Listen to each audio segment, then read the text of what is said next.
வாங்க ருசிக்கலாம் சேனல். இன்றைக்கி நம்ம வீட்டில் ஆட்டுக்கால் பாயா செய்ய போகிறோம். அதை தான் நான் வீடியோவாக எடுக்கிறேன். பாருங்கள், ஆட்டுக்காலை நல்லா வாங்கி க்ளீன் பண்ணி எடுத்திருக்கேன்.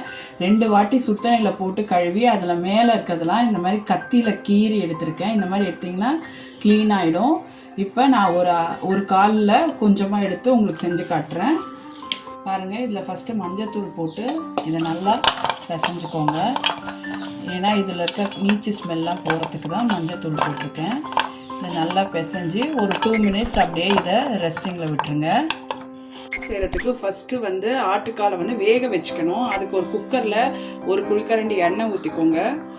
எண்ணெய் காஞ்ச அப்புறம் ஒரு 2 பச்சை மிளகா, அப்புறமா ஒரே ஒரு பெரிய வெங்காயம் சேர்த்து இப்போ வதக்கலாம். இது சும்மா லேசாக வதக்கினா போகணும், ரொம்ப வதங்கணும் தேவையில்லை. ஒரு தக்காளி சேர்த்துக்கோங்க.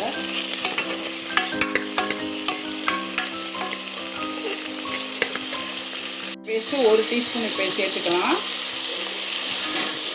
இப்போ நம்ம இந்த ஊற வச்சுருக்கோம்ல இந்த கால் மஞ்சள்தூள் போட்டு அதை சேர்த்து ஒரு 2 நிமிஷம் வதக்குங்க.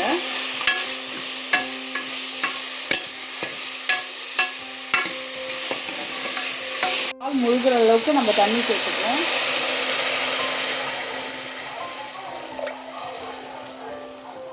இந்த காலுக்கு தேவையான உப்பு சேர்த்துக்கோங்க.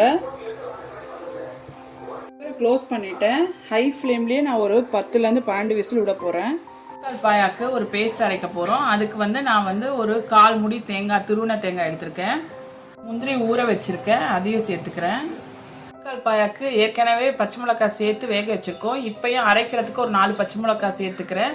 உங்கள் காரத்துக்கு ஏற்ற மாதிரி சேர்த்துக்கோங்க. இதுக்கு நம்ம மிளகாத்தூள்லாம் யூஸ் பண்ண போகிறதில்ல, வெறும் பச்சை மிளகாய் அப்புறமா மிளகு காரம் தான். மிளகு சேர்த்துக்கோங்க.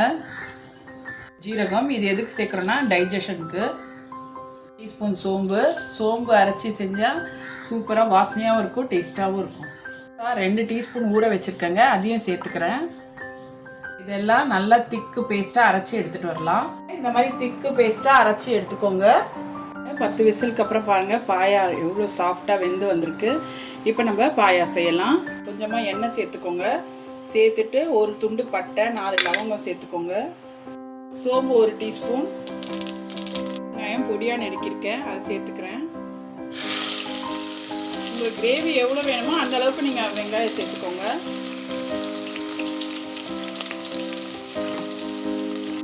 பேஸ்ட் ஒரு 2 டேபிள் ஸ்பூன் சேர்த்துக்கோங்க. ஜிஞ்சர் கார்லிக் பேஸ்ட்டோட பச்சை வாசனை போகிற வரைக்கும் நல்லா வதக்கணும். அப்போ தான் இதுக்கு இந்த பாயாக்கு நல்லா டேஸ்ட் கொடுக்கும்.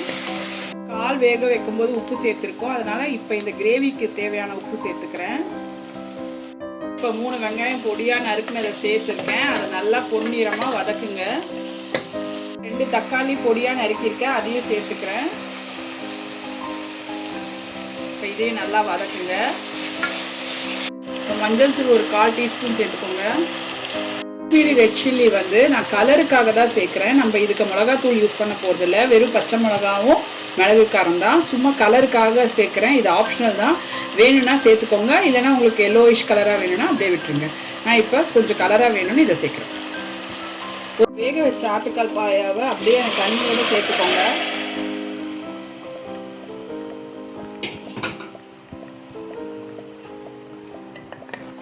கலரி விடுங்க. அந்த தேங்காய் முந்திரி பேஸ்ட்டு அரைச்சிருக்கோல்ல கசகசாலாம், அதை சேர்த்துக்கலாம். 4 பக்கமும் இப்போ கொதி வந்துச்சு. கொஞ்சமாக கொத்தமல்லி சேர்த்து இப்போ நம்ம குக்கரை ஒரு 2 விசில் விட்டால் போதும். நம்மளோட ஆட்டுக்கால் பாயா ரெடி ஆகிடும். இப்போ நான் க்ளோஸ் பண்ணுறேன். ஒரு 2 விசில் விட்டுறேன். நம்மளோட ஆட்டுக்கால் பாயா ரெடி ஆகிடும். பாருங்க, 2 விசிலுக்கு அப்புறம் நான் குக்கர் ஓப்பன் பண்ணிட்டேன். நம்மளுடைய ஆட்டுக்கால் பாயா கம ரெடி ஆகிடுச்சு. இப்போ நான் பிளேட்டிங் பண்ண போகிறேன். லாஸ்ட்டாக கொஞ்சமாக கொத்தமல்லி தூவிக்கலாம். அது கொஞ்சம் வாசனையாகவும் இருக்கும், நம்மளுக்கு டேஸ்ட்டும் கொடுக்கும். அவ்வளோதாங்க, நம்மளோட ஆட்டுக்கால் பாயா ரெடி ஆகிடுச்சு. நான் இப்போ இதை இட்லியோடு சர்வ் பண்ண போகிறேன். பாருங்க, நம்மளுடைய ஆட்டுக்கால் பாயா நான் இட்லியோடு சர்வ் பண்ணியிருக்கேன். இந்த டிஷ் பிடிச்சா லைக் கொடுங்க, கமெண்ட் பண்ணுங்கள், உங்கள் ஃப்ரெண்ட்ஸோட நம்ம சேனலை ஷேர் பண்ணுங்கள். இப்போ இட்லியோடு ஊற்றி சூப்பராக ஆட்டுக்கால் பாயா சாப்பிட போகிறோம்.